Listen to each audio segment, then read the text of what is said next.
Have a seat.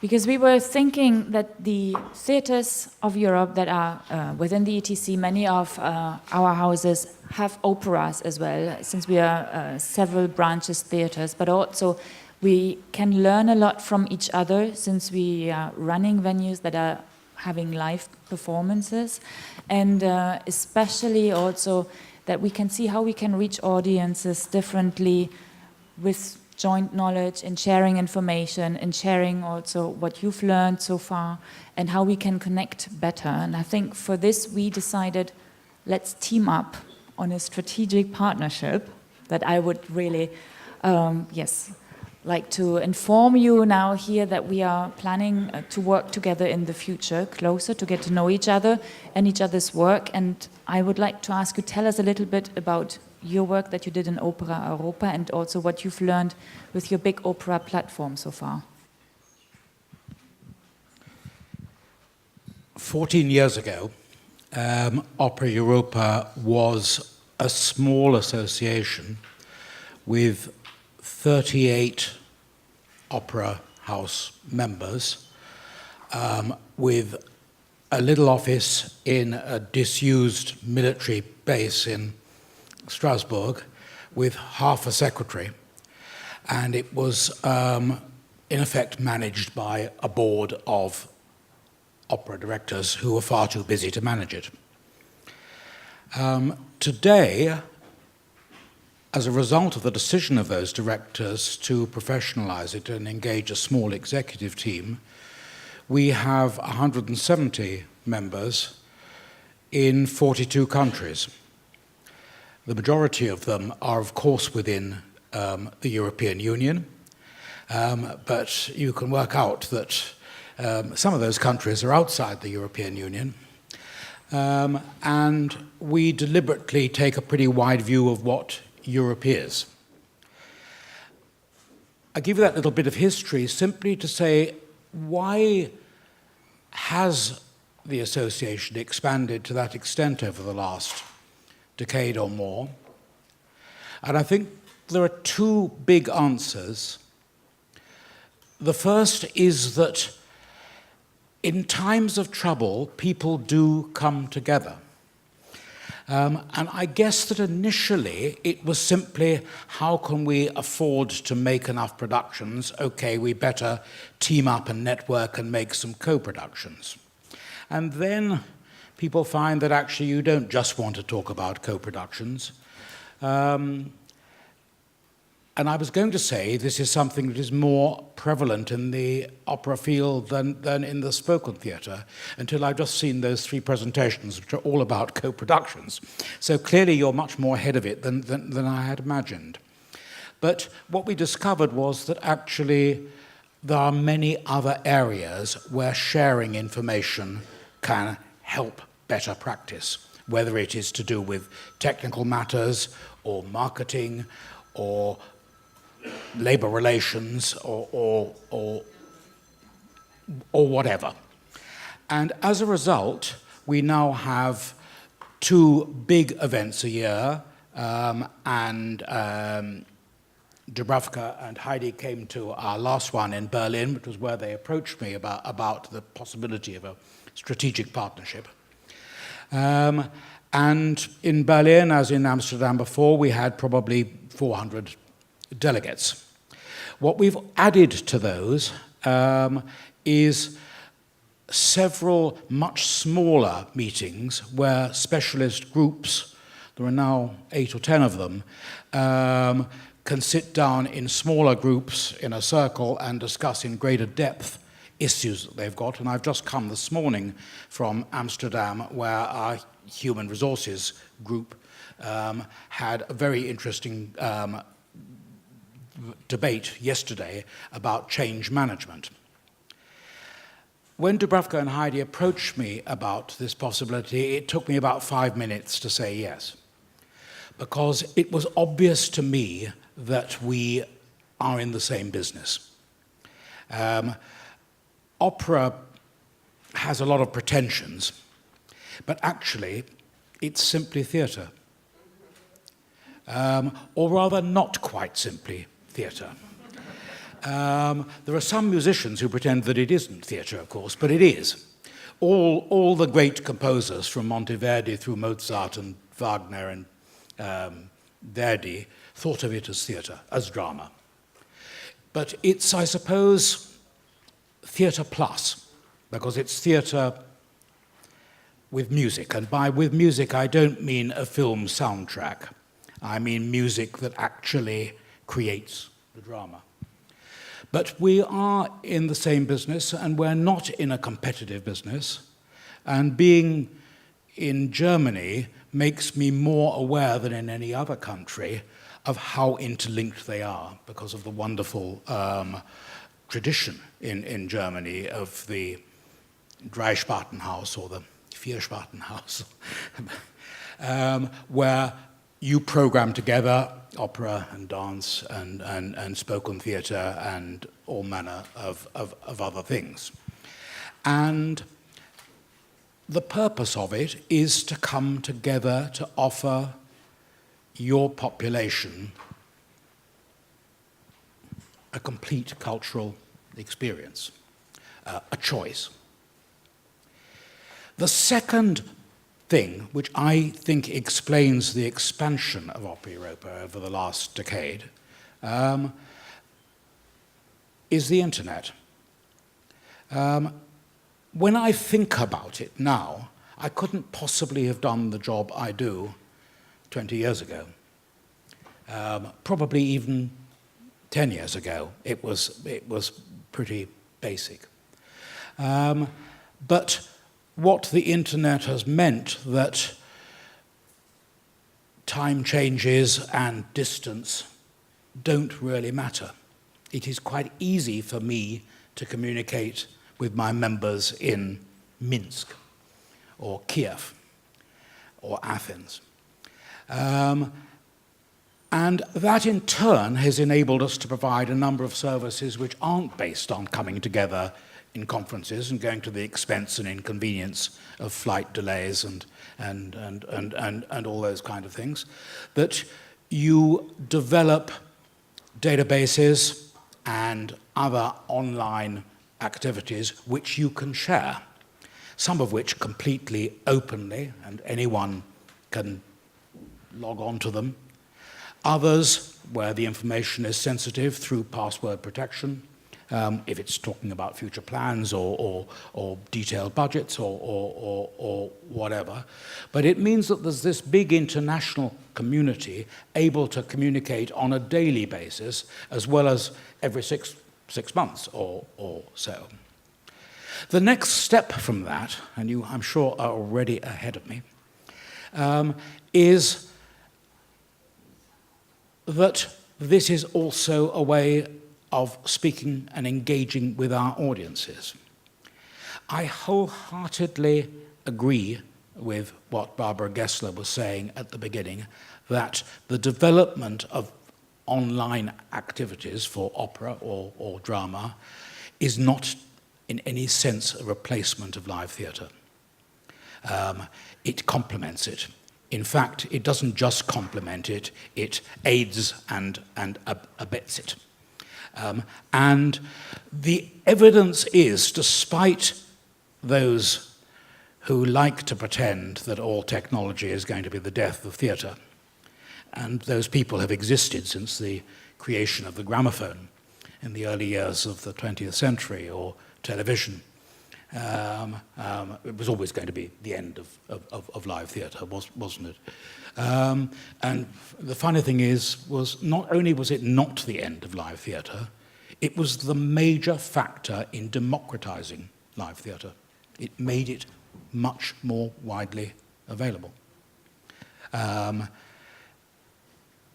It is possible for people today, this is very old-fashioned, I know. I mean, I still play vinyl records, and I have a big CD collection. My kids don't. Actually, my elder son has now gone back to vinyl, but because it's better quality. But of course, you can find things on YouTube. You can find things in all manner of things. And the purpose of our opera platform, which is free online. All you have to do is to put in the operaplatform.eu, and there it is. The choice is available to you for free. We are providing a European opera season for everybody. And it's not even just for Europe, because the beauty of the World Wide Web is the worldwide bit of it.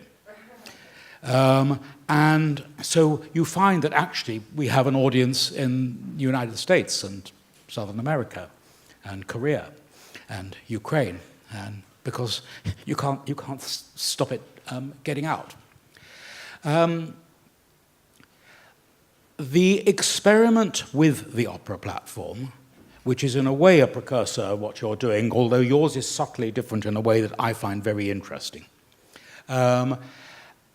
was dreamt up 3.5 years ago, and it was made possible, and I cannot stress this too much, by the investment of Creative Europe, through the European Commission. It would not have happened without the injection of funds from them. And we are enormously grateful to them for, in a way, backing what was an experiment. At the same time, I would, and without wishing to take anything away from the EC, I would say it happened because of the investment of the participating companies. We had 17 partners. You can imagine the fun it was bringing all that together. Opera Europa, my organization, was the coordinating partner. Arte, the cultural broadcaster, developed and hosted the player, and was an active partner right from the very beginning. And we had 15 opera house theatre partners. What was interesting about that, and I don't know whether this is perhaps something that you can also learn from, was we deliberately, of course, chose them from as many different European countries as we possibly could. It was 15 theatres from 12 different countries. And deliberately we chose some who already had experience in digital work, Royal Opera House, Vienna State Opera, Teatro Real in Madrid, some of the big boys. But we deliberately also chose those who had no experience at all, because the scheme was about capacity building. And if I'm to be honest, I would say that, pleased though I am to have had the giants like Covent Garden and Wiener Staatsoper on board, the thing that gladdens my heart most is Teatro Regio Torino or Polish National Opera, Latvian National Opera, doing it for the first time. The Komische Oper in Berlin daring to film live the first night of a new production, never having done it before, with all the possibility that it was going to be a complete catastrophe. But of course, that's what created the buzz. And it's in a way what we love about live theatre, isn't it? Tonight we don't even know whether the woman's going to be able to sing Adriana Lucavera. It makes it more exciting. Not for you, but it's part of the buzz. It's like going to a football match. You don't know who's going to win. You've got to be there. And what we have discovered, we initially got a commitment out of these partners who put their own money in. Incidentally, the EC money cannot be more than 50% and is in effect, because of the investment of all the partners, less than 50%. And they've taken the risk of doing it because they believe in the project. We are almost at the 2-year mark after the launch of the program. The number of views so far is slightly in excess of 2.8 million. And I am determined we're going to hit 3 million by the second anniversary on the 8th of May. And I think we've got a pretty good chance of achieving that. And one of the ways we're going to achieve it is I've been throwing new new material at it, because we discover that every time you add something new, especially when it's live, there is a spike in the viewing figures. And it's like any online activity. If it's left with nothing happening for a few days, people stop watching. I mean, there's nothing more boring than going back to a website and finding it's the same as the previous time. So we were throwing extra things at it to make it a bit more exciting. We are at the moment in the process of planning stage 2, and not content with having 15 theatre partners, we are envisaging having 30 theatre partners in stage 2. And the idea of that, of course, is to make it happen more widely, to offer a wider European opera season from more countries, and a greater choice of material. Some of it rather popular material, some of it fairly unusual and recondite. And again, the thing that really gladdens me is not the figures we get for La Traviata and for Carmen, which is easy enough to predict, but the fact that for a contemporary piece by Thomas Adis, we got 40,000 viewers. For a rare Polish opera, we got 75,000 viewers, a lot of them outside Poland, and who would never have had the chance of seeing this opera otherwise. So that's quite exciting. What can we share as part of our strategic partnership? Do you want to interrupt? I suppose, first of all, we're in the same business, and I think we can share experiences. I've already learned quite a bit this afternoon just listening to the 3 projects. And I think we are very willing at Opera Europa to share our experiences, good and bad, with you. That's exactly what we also had in mind when we started discussing. If we want to collaborate, how can it be as concrete as possible so that we immediately also get into touch with each other? And what we decided is that the continuation of our talks here today and tomorrow, they will be going on in October in Tbilisi, in Georgia, with our colleagues from the Kota National Theatre over there.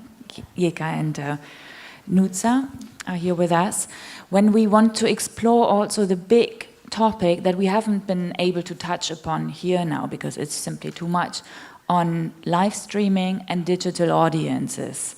What is available, and where we will have a workshop also with your colleagues on the Opera Europa platform, but also to see what are different mechanisms that work well, different channels, how to produce maybe differently, also what we heard from Dieter from Arte this morning, in making different formats available to different types of audiences, so that this is a whole new area that we want to explore. Of course, copyright issues are something to discuss in this whole sense, and that's why we're also quite happy to have a third partner, which is not here now with us, but through our colleagues from the Deutsche Bühnenverein, we are collaborating with Pearl, the European umbrella organization of all the theatrical and orchestras and opera houses of Europe. And together we want not just to have capacity building workshops on those issues linked to data exchange and audience building and engaging possibilities, but also we said next year is going to be the European Cultural Heritage Year, to celebrate European cultural heritage. And what better way to make visible that the theaters and the operas of Europe work together and open their houses every day to the public, where everyone can go inside and experience a live moment of enjoy, of performance, of sensational, magic very often. That doesn't happen in festivals where you only have once in a year the moment to see this, but where you have this every day in front of your doorstep, where you are part of building the heritage, the identities that makes the community that you live in, and that you can take also stock and belong to. And for this we want to make a celebration of the cultural, live performing arts. And you want to maybe continue on this? On how we want to do this? I think I'm not very clever. Three points which you raise a brief comeback up at, and in a way they are quite good examples of where we can show you good practice and bad practice. Audiences. I think where we have been successful is finding an audience for complete live stream operas. Of course, not everyone watches all 3 hours, we know that. The average watch is probably 25 minutes. And that includes the person who switches it straight off and the person who sits through the whole of Götterdämmerung. But people like the live show, and they come back to it if they want to see the second act or whatever it is later. This is partly because that's what we've concentrated on, and it's partly because it's what our partner Arte really believe in. They believed in that and not in other things. I think relatively we have failed to do short-term material well. I'm sure it can be done better. We've done a bit. And you know, there's some good short pieces, but I think we can do better on that. And I'm quite sure that in stage 2 and in your stage 1, one of the reasons we're both into this is the new audience, isn't it? I mean, that's the holy grail of the whole thing. How do we reach those people? What do they want? What do we want to get them with? And that really does affect content. And I think we need, as you seem already to be, more creative about it and actually use the medium in order to transform what theatre and what opera is. Not to dumb it down, but to take it to a future stage. Copyright. I would say, and we started 3 years ago on this in our negotiations, we have been fairly successful in persuading the performers that they should give their services for this free service. I have agreements with representatives of them, and in most cases, there are 1 or 2 exceptions where people object to it, but not enough to stop us doing it. We have succeeded in getting their agreement because they buy into the fact that actually it is getting their stuff to a wider audience, which in turn justifies the support, private and public, that goes into putting on opera and theatre in the first place. Where we've been less successful is in copyright, with the publishers, the editors of the material.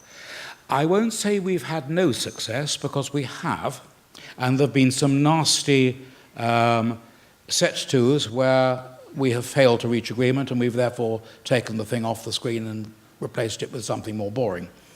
I think we're going to win. And it's quite interesting. I had a very difficult meeting in Berlin with 6 of the toughest publishers who came to give me 2 hours of a hard time. And I gave them a hard time back. And we agreed to meet again when we discussed it all with our colleagues and so on. Meanwhile, of course, I've been building up case history. And I would say to people, this is, of course, not a precedent, by which I mean I'm going to make this a precedent. And we have some quite good case history, and it's quite interesting that when I offered another meeting, they put it off. And I think this shows that they're slightly in retreat. It doesn't mean that we'll win everything, but I think it's a really important thing. And again, what I would say is I recognize that the author does have rights. Of course they do. It's, you know, they've created the material. And the interesting dilemma for the digital age is how we reconcile protecting the rights of the author with the need to provide a cultural offer to the widest possible public. So that's yes, kind of ongoing. But I think we can only gain in becoming stronger together and also increase the lobby work and the advocacy for this purpose. Yes, and then very lastly, what we want to do next year with the celebration of the European cultural heritage in operas and that was going to be my third theatres. point, and that I'd was going to forgotten be it, your third point. You beautifully prompted me. I think it is a fantastic opportunity, and not only because of the support of European Creative Europe and the Commission, but it is something we want to do in a very active way. It's not just a historical drama began with Aeschylus. Let's go through the ages. Although we want to do Aeschylus, we want to do Peer Gynt, we want to do Monteverdi and so on. It's how we make that heritage belong to the diverse, multicultural Europe that we now live in today, isn't it? And that is a real challenge, and I think it is something that it would be wonderful if we can work together on. I don't pretend that everyone should love opera. I think there are a lot of people who would love opera if they gave it a try, but that's not 100% of the nation. And I think opera is part of the choice, and there are many other kinds of theatre which are also part of the choice, and we can work together to share information about audiences and share information about delivery to those audiences. Exactly, and to show the variety and diversity of what is available to all of us on our European stages, and if possibly it can be turned into something like the Fête de la Musique for the operas and the theatres, that is also considered to be really part of our lives, then we would be. I mean, I should just finally say, because Mark mentioned it, we are also members of Pearl. I know. And I was part of the conversation in Zurich last November. And there will be an ongoing discussion about that. And I think it is really important that the German theatres and the Deutsche Bühnenverein take a tough and consistent line over this, because there is no doubt that the editors and the publishers will target Germany as their battleground. Yes, and I think the more it is important that we are teaming up on this and see how we can take it forward. With this, I would say thank you, Nicholas, for now. If there are no more questions right now, I would have a look at our... We're late, aren't we? Look, what I would say is I'm here for the rest of the afternoon and evening if anyone wants to ask me about anything, and I'm looking forward to hearing more from you. Oh yes, we will. Thank you.